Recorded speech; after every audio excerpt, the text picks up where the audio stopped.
This is Mile High. Do I want to tell the story or do I want to show the message? You've got a lot of work to do between Mile High.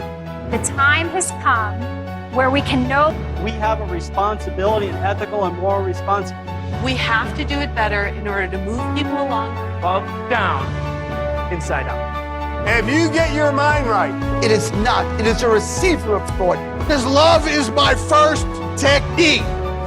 it's now time for the show.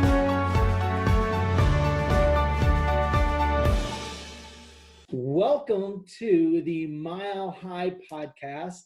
This is your host, Dr. Daniel Moguls, and thank you for tuning in. And remember to always hit subscribe because you never want to miss any Mile High tick. Make sure you hit subscribe whether you're watching this on iTunes or YouTube or however you're dialing it in. And we would like you to make sure you dial in also being on higher ground. Mile High can come at a better time, August 20th to 23rd. Be there, and we will be very psyched after the year that 2020 has been to be coming together, and we look forward to seeing you and help you grow your philosophy, vision, and strategies in 2020 and beyond. I am super thrilled to have on this episode of the podcast the amazing Dr. Amanda Apfelblat, who will be speaking at Mile High for the first time. I'm so thrilled to have her there. She runs Kairo Moguls and has a phenomenal 2 practices in Michigan and has done so much for chiropractic over the years. Last year, she was there as an attendee of Mile High, and we are glad to have you on stage this year. Thank you for being on the podcast, Dr. Amanda. Thank you so much. I want to thank you so much for this opportunity. It's such an honor. I think both you and Dr. Rochelle are just amazing souls and amazing people. It's so awesome to be a part of Mile High. And last year, my practice is always exploding, but when I came home from Mile High, I think Mile High is the greatest weekend of philosophy and sharing and just so much love. And I just enjoyed Mile High so much. I can't give it more accolades. I had the greatest time ever. So I want to encourage everyone to come to Mile High. And it's just, you just feel that love. It just felt like being back in chiropractic school almost. It was such a great feeling. And everyone, I didn't know a lot of doctors there, and everyone was just so welcoming and kind, and I had the best time ever. So you and Dr. Rochelle put on the most amazing event, and thank you so much. Well, thank you so much for saying that. And I have to say, my favorite thing about Mile High is the people, the community, and the love. And people say that all the time, and there's a lot of intention of that. So I appreciate you noticing that. And people say that so frequently. Dr. Amanda is an international coach, speaker, entrepreneur. She's owned and operated a $1 million practice for many years. And she has so many gifts in business strategy to share on this podcast, and we'll be sharing at Mile High. I'd like to help people get to know you better first. Can you share a little bit about how you found your way into the chiropractic world? Absolutely. I love my story because it isn't the crazy story. I think a lot of chiropractors our age, either their parents were chiropractors, or, they fell off a roof, or they were in a sports injury, or they got hit by a car. There was usually some crazy story of how they ended up in a chiropractor's office, how they saw the wonderful benefits of chiropractic care and how they started to be healthier and loving life, and why they decided to become a chiropractor. And mine was just simply, I loved chiropractic growing up. And I knew in 5th grade, I sat down with my mom, and it was very valid at the time. I said, I want to be a doctor. And she said, okay, well, do you want to be on call, and do you want to spend the night in a hospital? And I was like, no, I do not. And we had this conversation, and we talked about chiropractic, and I always loved chiropractic. And it was something, I'm a people person. It was something that I decided at a really young age that was going to be my career. I'm a little bit of a nerd, but I was really set. And I remember getting the course catalog books from the chiropractic schools.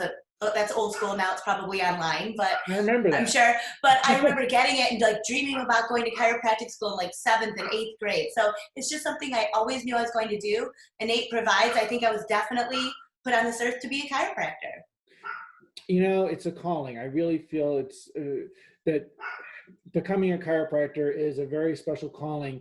You know, the interaction you have with practice members. And I know right now during this time, all of us are feeling like an increased level of gratitude they're receiving from the people that they're taking care of. How has that been for the experience relative to you being back in practice right now?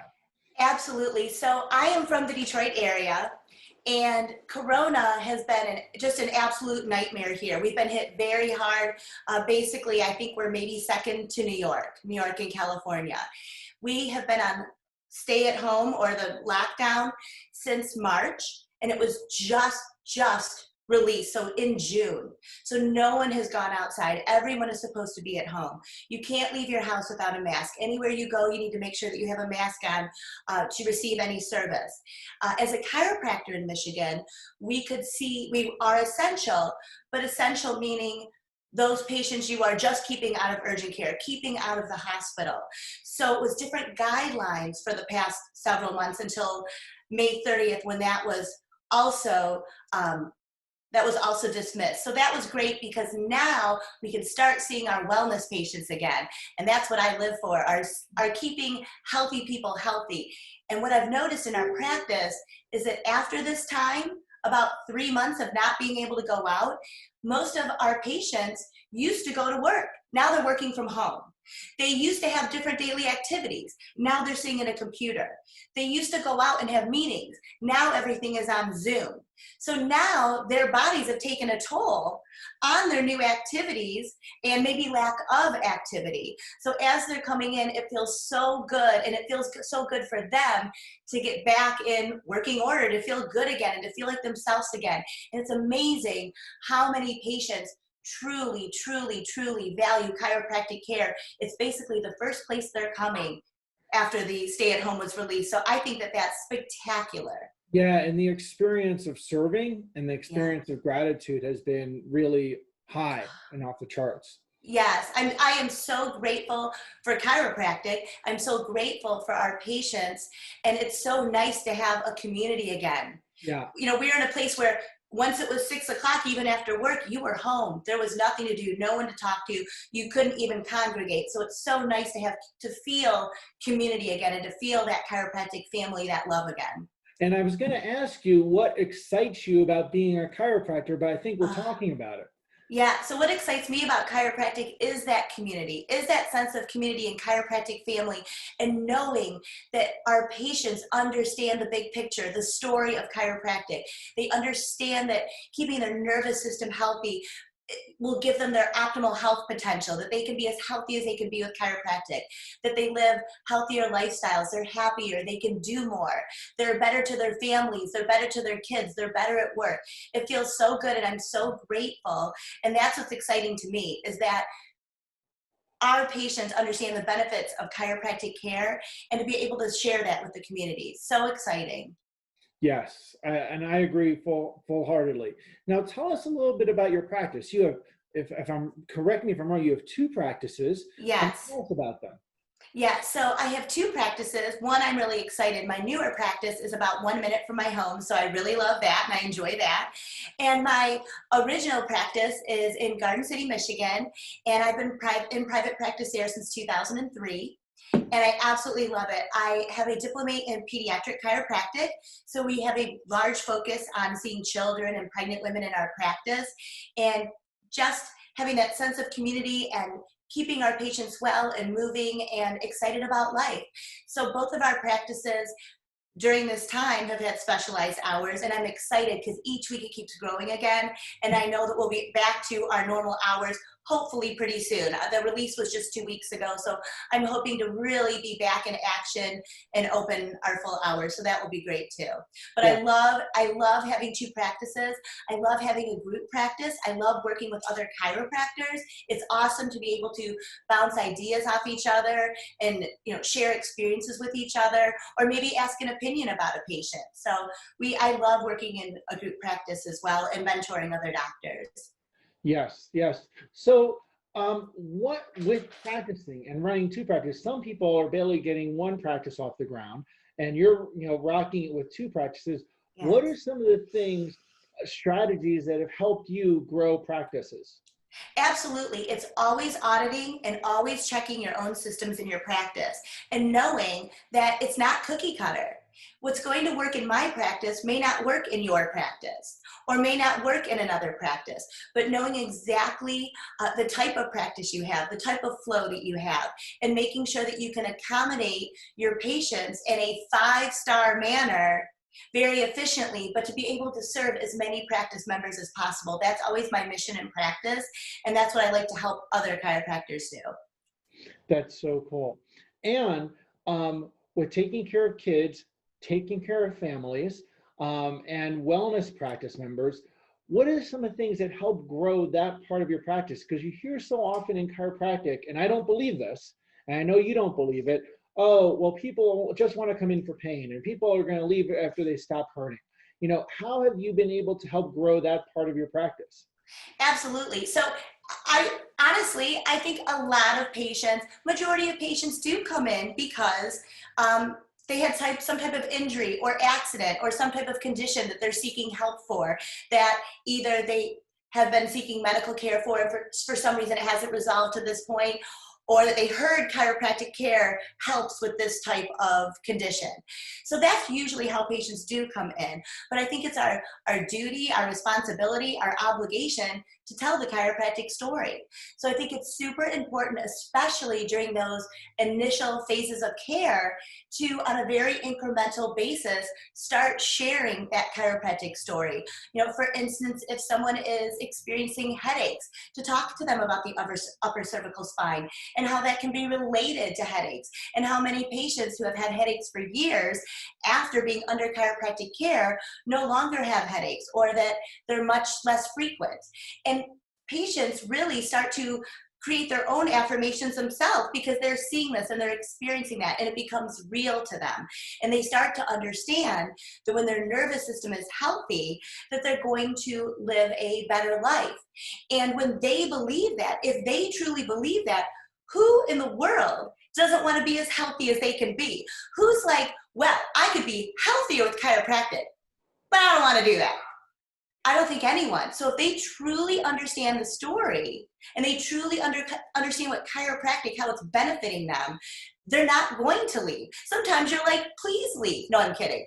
But literally, when they understand the chiropractic story, they truly want to be there themselves. So I think that's the most important part, is really explaining what chiropractic is. Does it help to get you out of neck pain or back pain or headaches? Or, yeah, that's a really awesome side effect of chiropractic, a side benefit of chiropractic. But chiropractic helps your body's nervous system to function the best it can so that you can live your best life. And when anyone understands that, I don't know anyone who wouldn't want to live their best life possible. And that's what I explain to patients. Right. And having them make that link to that. So again, you're saying about the regular, consistent education and helping them understand a bigger picture. Yes. And always, I think it's super important to relate it to their life. Because if it's not true to them, they're not going to really be able to grasp that at the time. But if you relate it to perhaps the reason they came in and explain why that is better and talk about what else is better now, they really get that. They really understand that. Right. And then they share that with others. Yes. Yes. So now you started Kairo Moguls. I really don't know what Kairo Moguls is. Okay. Can you tell me more about it? And actually, first, you said something to me about something that you were going to, the tips that people can get from you afterwards. Absolutely. If you'd like to email me directly at mogul@chiromoguls.com and let me know what is one of your biggest obstacles in having $1 million practice, I'd love to send you 5 tips to increase your revenue that you can implement immediately and start creating increased revenue as soon as you get the tips. So please let me know what is your biggest problem in having that $1 million practice for yourself, because that's what I like to do. Because I want those tips. Yeah, absolutely, absolutely. So I've been compared to, and many people call me the kind Gordon Ramsay of chiropractic. So if anyone watches any reality TV, there's a show called Kitchen Nightmares, and Gordon Ramsay comes into their restaurants and he observes for the day, and then he yells at them. But I don't yell at people. So what I do is I want to find out what are the stops and blocks in someone's practice. So my ideal client is someone who has a great practice, not normally a new doctor, someone who has a great practice, but they just can't double their practice or get it to where they think it should be. So what I do is I come to them wherever they are in the country, really wherever they are in the world, and I observe their practice for an entire day. And I want to see from the moment they unlock the door until the moment they close the door at the end of the day. I'm going to sit in their waiting room as I'll look like a patient so that other patients obviously don't know that I'm there to observe the practice. But the staff knows, the doctor knows. So I'll observe in the waiting room. I'll see how that flow is. I watch how the CAs interact with the patients and how the patients interact with the CAs. I look at the flow of the office. That's super important and can be a big stop with your efficiency if your rooms aren't being utilized properly or with a better flow. I also observe the doctors. I want to hear a report of findings. I want to see how they're evaluating each new patient. I want to see the new patient the first day. I want to see a second day. I want to see every nook and cranny and aspect of the practice, even how the doctor is interacting with the staff and vice versa. Then I take all that information and I create a blueprint for that office. The next day, we go over everything. We have a debriefing. And for the next 90 days, once a week, we have a Zoom call or a video call where it might not necessarily be with the doctor. What I also pride myself in is a 5-star concierge service, because me being a busy doctor, the last thing I would want was be someone to come in and say, well, now you have about 2 hours of homework each night to advance your practice.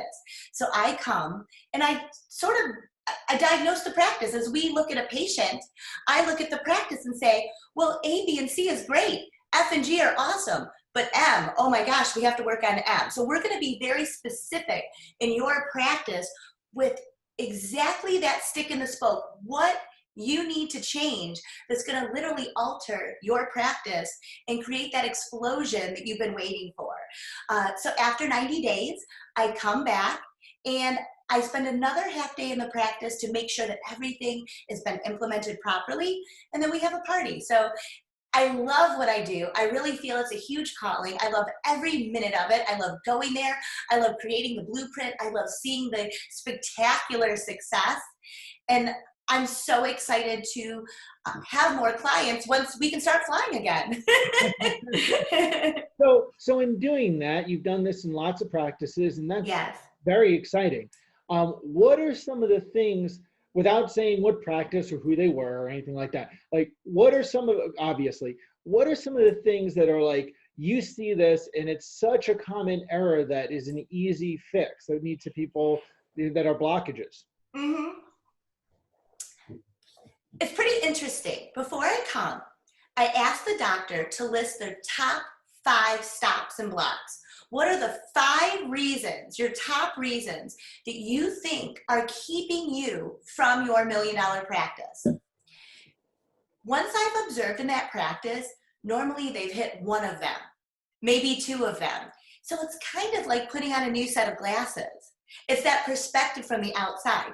What I found most is that the reason they don't have their $1 million practice is simply because they don't exactly know why they don't. It's they're missing that missing link, because if these are very able doctors, if they knew what it was, they would have already fixed it.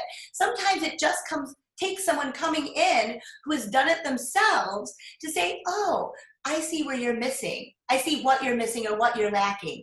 I see how you could change this. In a practice, we've changed staff.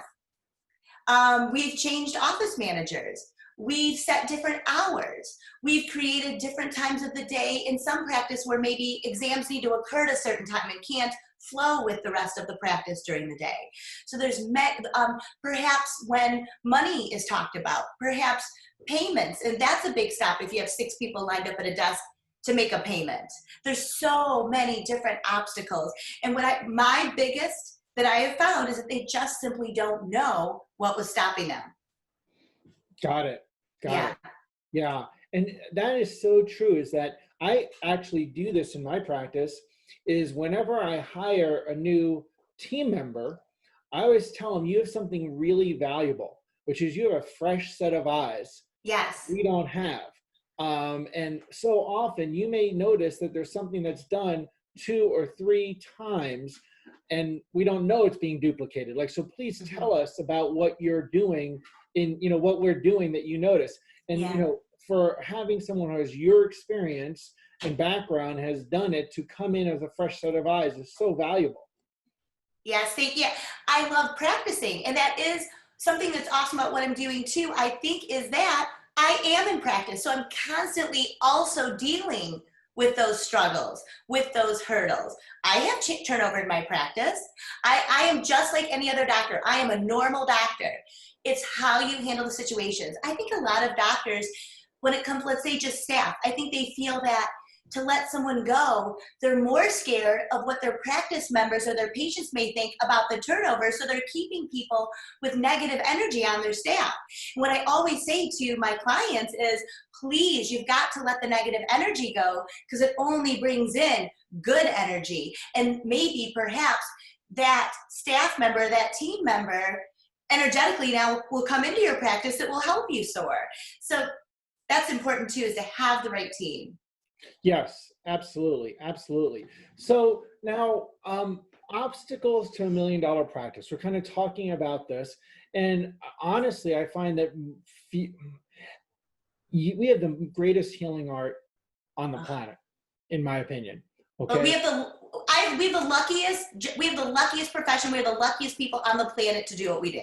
Right. And we have such a powerful healing art in our hands. And it is so incredibly valuable that every chiropractor should have a bottom line of $1 million practice. Entry level at this day and age, because there's such a need. Yes, there's so many chiropractors that unfortunately, sadly, struggle. So what are some of those obstacles that you commonly see? Biggest obstacle, and I see this, I really think this is 95% of the time, is the doctor's mindset.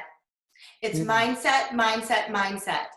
And I say, you either don't believe in chiropractic or you don't have confidence in yourself. You don't believe in yourself. Because we have the best product on the planet, chiropractic. People should be lined up from Detroit to Florida for an adjustment. We have the greatest product on the planet. We can serve so many patients and make everyone's life so much better, so much healthier. What is the stop for the doctor that they're unable to tell the story or have the patient understand why they're there? If patients are leaving as soon as they're out of pain, then they don't understand the chiropractic story. So I really think a lot of it, biggest obstacle is the doctor's mindset, believing in themselves, knowing that people want what we have, which is chiropractic. Right. Absolutely. And then you talked a lot about KPIs, right? You mentioned about tracking and making sure you have reporting of things. What are some of the important things to track in a practice? New patients are very important to track. We need new patients, super important. We want to make sure that we're following our new patient through their acute, at least the acute or the corrective phases, to make sure that we're talking to them about chiropractic, so that when we get to the wellness phase, that they're ready for that. Many of the offices that I visited, they don't even mention wellness till their re-exam when they're going to release them from active care. So we're an insurance-based state here. So you can see them as an acute patient, and then you must release them to an active care, which becomes the wellness and the cash patient and your maintenance patient, which is what we want everyone to be. Many offices that I see literally will on that visit just say, okay, you're a wellness patient now. Would you like to come in? They don't even know what wellness care is. And if we haven't explained that to them until that visit, I understand why the patient's not staying. We haven't explained it. Right. And often they're seeing care they're coming from a completely different paradigm, right? Yes. So they're often seeing whatever way you're intervening, sadly, on the level of a pill or medication. Like, I take this until the problem's Yeah. gone, right? Yes. Until I don't have to take it, as compared Yes. to it's part of your healthy lifestyle. So helping them make that transition of paradigm has to start from the beginning. Yes. And not that everyone will understand. Well, right. But at least 9 out of 10 people will understand. So if most of your patients are not staying, you're not telling the story properly. You're not conveying the message to that patient. Right, right. I think another obstacle I see is in systems to be tracking are just that you're tracking the finances. I think it's super important to sit down with your patient in the beginning and be super transparent. This is what you need, and this is what it costs. Instead of waiting, till, again, we have the insurance, till the insurance visits are up, and then to sit down and have that conversation. Let's be real. Let's talk about wellness. Let's talk about where we want from A to Z and where we want them to end up. And I think we would also be able to retain so many more patients if in the beginning we were super transparent with our goals and objectives for that patient. Yes. Yes. So tracking that. Right. Absolutely. And then another thing that happens so often in practices, I'm so glad you said this about the doctor, their mindset, is I see so often that doctors will blame their team, right? They'll blame their team and all the problem. Now, team is important. You have to have a great team, right? Yes. However, they won't take personal responsibility. So what are some things to help grow a great team that a doctor needs to do? Is checking in with your team and being very specific with your expectations of your team members. I think a lot of the time we say, well, Dr. XYZ isn't doing this. I don't know why they can't get it. Well, have you had a conversation? Have you sat down with that doctor? Have you specifically explained it and documented it? Have you followed up? Have you listened to them in the room with the patient? Are you making sure that they're making those changes to create that beautiful atmosphere in your practice? And then you have to know that care or don't carry. If in the beginning, what is that? Shame on you, then shame on me. Like in the beginning, you can say, yes, it is that doctor. We have to work with that doctor, coach up or coach out, make sure that they're going to be able to, first of all, be on the same page. Do they have your same beliefs? Do they believe in wellness care? Do they believe in whatever the model is of your practice? If you're not on the same page, there's going to be a lot of animosity, and there's going to be, heads are going to be butting. So you want to make sure that your doctors have the same philosophical belief as well as your CAs, your team members. Super important to do, I don't want to call it micromanaging, but very, very specific check-ins with your staff and your team. Right, right. Very, very crucial. Yeah. It's impacting, doing anything great involves other people lifting up your success and working together. Very few things happen where it's just you on your own pulling it off. Absolutely. You have to be able to grow a team and get them dialed into your mission, into what you're doing. Now, with this, I'm so intrigued about the visiting other offices and seeing, having another set of eyes that has done things before. I'm very intrigued about doing that. You've had to have seen some very fun successes or big turnarounds. Yeah. So with increased flow, so when I go into each practice, again, I want to create what their perfection is. What is your 10 out of 10 practice? It's very, very different for each doctor. Someone might be specializing in nutrition. Someone might be a high volume practice. Someone may work in a certain type of economic or demographic, or every single practice is very different with the type of clientele or ages or professions in that community, and making that practice the 10 out of 10 experience for your community.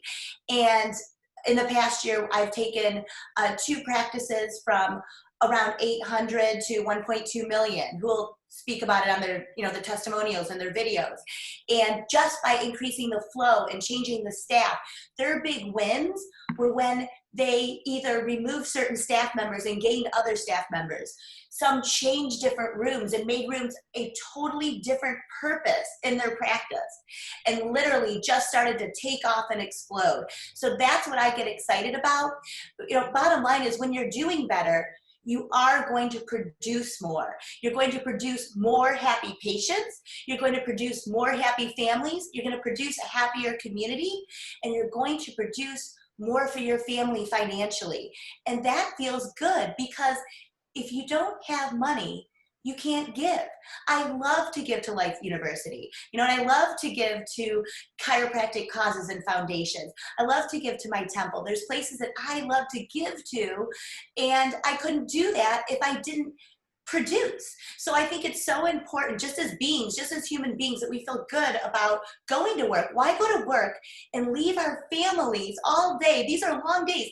Chiropractors, spouses of chiropractors, are amazing, and they should all have a medal, because we don't go to work from 9 to 5. We leave at 7 or 8. We don't come home till 7 or 8, and this is a regular lifestyle for us. And then we're talking about our office and we go home and we're doing screenings on the weekend. It's an absolute lifestyle. So I think it's really important that if we're going to go to work, we're going to leave our families, that we should be able to make a fair living, a good living. And I want that for all chiropractors. 1,000%. And, yeah. and when you're giving and of service, and you focus on giving, and you focus on serving, you inevitably receive. Absolutely. And with that, what happens, I see, is that so often people focus on the receiving and they don't focus on quality giving and serving. Yes. And when they reverse that, it doesn't work well. Versus that, focus on what you give and focus what you serve, you'll end up receiving enough to have an incredible lifestyle if you have systems that are orchestrated well, like you're teaching people to do. Yes, yes. Doing what you love, you don't even have to think about it, because it isn't about making money, but there's a problem if you're doing what you're doing and you're not. So, right. and being able to have a nice lifestyle. But absolutely, when you're giving to give and serving to serve and wanting to care for others, it just comes. It just pours in. Right. I mean, absolutely, absolutely. And then you also have to have, that you're systemized all of it. And yes. So, and then the gratitude's there, and then you can have an incredible life. And you're right, it is long hours. I'm a firm believer that when you do chiropractic, you have to be all in. Yes, 100%. Like you and Dr. Rochelle. Yes, yes. And that creates it's a very special makeup. So we're excited to have you at Mile High. What are you going to be sharing? I'm going to be sharing how to create $1 million practice. How to diagnose problems in your own practice. So you'll be able to leave Mile High with tips on checking your systems and auditing your own systems and making sure that they're correct for you to be able to grow your practice instantly when you return. So I'm super, super excited to share with everyone.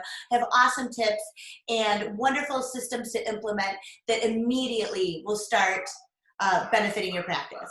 Now, again, how do people get in touch with you if they want to after this? Absolutely. You can email me at mogul@chairomoguls.com. I promise to get back to you right away. And I'd love even if you just have any questions or you want to bounce an idea off of me, I'm here for our chiropractic family. So feel free to reach out. Good. We look forward to seeing you at Mile High. And Thank you. I gotta tell you, I've spent some time with Dr. Amanda. You guys are all in for a real treat for being there. Make sure you're there with your team, because your team will get a lot from her for sure. So milehigh2020.com, and definitely check out Kairo Moguls. It's chiromoguls.com. Yes. And Dr. Amanda, thank you for so much for all that you give and serve through chiropractic. We so appreciate you. Thank you so much. Thank you for the honor, and thank you to you for all you do as well. Thank you. I'm so excited for Mile High. I can't wait for August. Yay. August is Mile High month. We look forward to seeing you there. August 20th to 23rd, milehigh2020.com is where you can get the 411. And bring your team, higher ground. It is a year that people definitely being raised up is going to be huge. It's going to be really an emotional coming together at that point. I can feel it already. So we look forward to seeing you all It's there. it's going to be the reunion weekend for all chiropractors. Weekend, absolutely. See you there and enjoy this podcast. Hit subscribe. Never miss any Mile High Tech. Thank you.